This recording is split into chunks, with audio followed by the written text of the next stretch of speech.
Hello everyone, welcome to my channel వాస్విస్ multiverse. ఈరోజు మీ అందరికీ మనకి ఇంట్లో బాగా అవసరమయ్యే ఒక బేకరీ ఐటెం చెప్పేస్తాను. అదేనండి బ్రెడ్.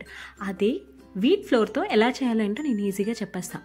బట్ మనం ఇది ప్రిపేర్ చేయాలంటే మనందరికీ ఫస్ట్గా ఉండాల్సింది ఓపిక.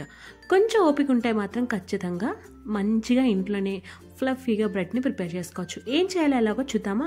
దీనికోసం గోరువెచ్చని నీటిలోని 1 టేబుల్ స్పూన్ షుగర్ వేసుకొని బాగా డిజాల్వ్ అయిన తర్వాత ఒక 2 టేబుల్ స్పూన్ ఈస్ట్ కూడా వేసి ఇలా యాక్టివేట్ అవ్వాలి.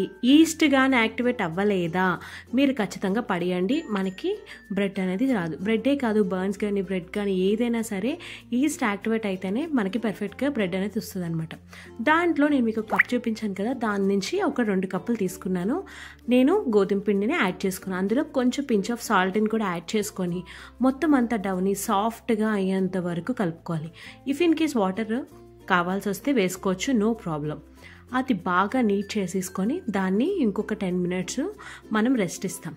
రెస్ట్ ఇచ్చిన తర్వాత అది డబల్గా పొంగుతూ ఉంటుంది. పొంగింది అంటే మంచిగా బ్రెడ్ వస్తుంది అనమాట. దాన్ని ఇలా ప్రెస్ చేసి మళ్ళీ మనం దాన్ని ఇంకొక 15 మినిట్స్ దాన్ని డౌన్ అంతా ఇలా చూపించే విధంగా మనం డౌని ప్రెస్ చేస్తూ ఉండాలి. అప్పుడే మనకి బ్రెడ్ అనేది చాలా ఫ్లఫీగా వస్తుంది అనమాట. చూసారే కదండి నేను ఎలా చేశాను. దాన్ని స్ట్రెచెస్తో కూడా ఇలా చేయడం వల్ల అలా నీట్గా డౌన్ ప్రిపేర్ చేసిన తర్వాత మన దగ్గర చపాతీ కర్ర ఉంటుంది కదా, దాని ద్వారా మనము ఒక లేయర్గా మొత్తం అంతా ఒత్తుకుంటూ ఉంటాం. ఒత్తుకున్న తర్వాత దీన్ని మనము మా బ్రెడ్ ట్రైలో పెడతాం కాబట్టి దీన్ని మనము కొంచెం కొంచెంగా దగ్గర తీసుకొస్తూ చూపిస్తున్నాం కదండి. ఈ విధంగా రోల్ చేస్తే మనకి బ్రెడ్ షేప్లో వస్తుంది అనమాట. చూసారు కదా, లాస్ట్ ఉన్న ఎడ్జ్ని మీరు ఏం చేస్తారంటే ఏదైతే బ్రెడ్ని మనం రోల్ చేసామో దానికి అటాచ్ చేయాలి. ఇలా అటాచ్ చేయడం వల్ల ఎలాంటి బ్రేక్అవుట్స్ లేకుండా మనకి బ్రెడ్ చాలా బాగా వస్తుంది అనమాట. ఇప్పుడు మనం దీన్ని పక్కన పెట్టి ఏదైతే బ్రెడ్ ట్రై చేసుకుంటామో దానికి కొంచెంగా అప్లై చేసుకోవాలి బటర్ని అప్లై చేసేసిన తర్వాత మనం చేసుకున్న బ్రెడ్ని దాంట్లో వేయాలి. ఈలోపే నేను ఒక 10 మినిట్స్ ప్రీ హీట్లోని ఒక బౌల్ పెట్టుకున్నానండి. నేను వితౌట్ ఓవెన్ చేస్తున్నాను మీ అందరికీ చూపించాలని. అది పెట్టుకునే లోపు ఇది మనం ఏదైతే కవర్ చేసి పెట్టుకున్నామో ఇది డబల్ సైజ్గా అయ్యింది. చూసారు కదా, ఇప్పుడు మనం పర్ఫెక్ట్గా ఉంది, బేక్ చేయడానికి రెడీగా ఉందన్నమాట.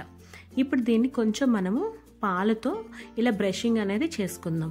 అప్పుడు చాలా క్రీమీగా చాలా బాగుంటుంది అనమాట. మాయిశ్చరైజ్ పొడిపాకుండా ఉంటుంది అనమాట.